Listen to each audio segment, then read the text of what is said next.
Well, you know what? This campaign has been a very exciting campaign. We've had a good team working with us, going door to door. I learned that people are really listening this time around.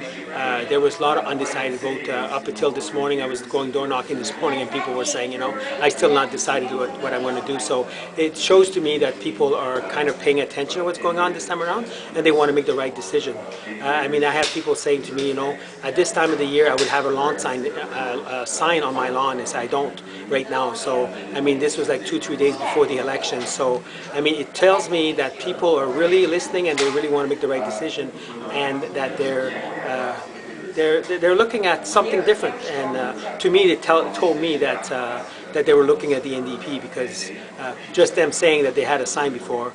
And they don't. It tells me that they're really looking at the ideals of what's going on out there.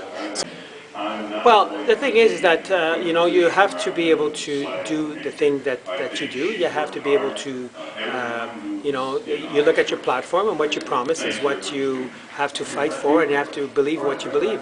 Our platform this year was, I think, was one of the best platforms that I've seen, and it was a platform that was doable. So it was easy to go out there and sell it to the public and sell it to the people to have a vote, so that because I know at the end of the day that we'll be able to achieve the stuff that we said we were going to do. There's a real momentum now building federally and provincially for your party. How do you keep that going?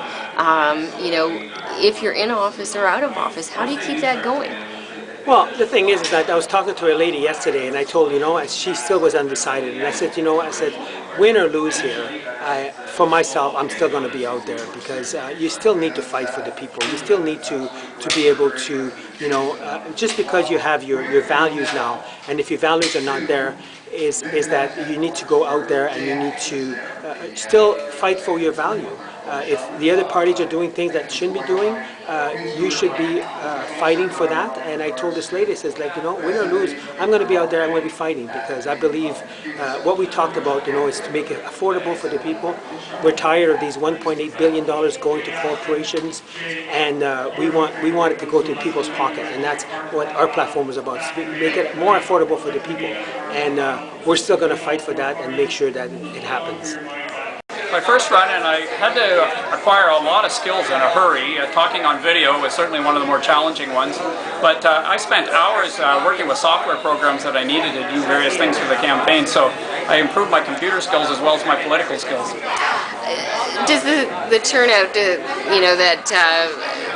Victor Fideli won tonight, does that surprise you? Or I'm not surprised that he won. He went into it with a head start over everybody. He's been planning this campaign for a minimum of a year, and had all the resources at his disposal, whereas we're coming up from fresh start with the Green Party, starting with nothing, and so I think we did pretty well considering, but I really look forward to a future campaign where we'll be as prepared as Vic was this time. And in terms of that, what did you learn, and what do you have to do in order to have a good run next? I think you have to take the time as the candidate to research a lot of different issues and have the kind of detailed arguments that Vic brought to the campaign with specifics. But I think I need to maintain the kind of vision that I had. I have a pretty good idea of where I'd like to see the province go, although I don't have the ability to cite chapter and verse of the various acts of the legislature. So adding to that knowledge base will help. Having more of a head start in terms of raising funds, having signs printed in advance, having brochures printed in advance, all these things are helpful. What's next?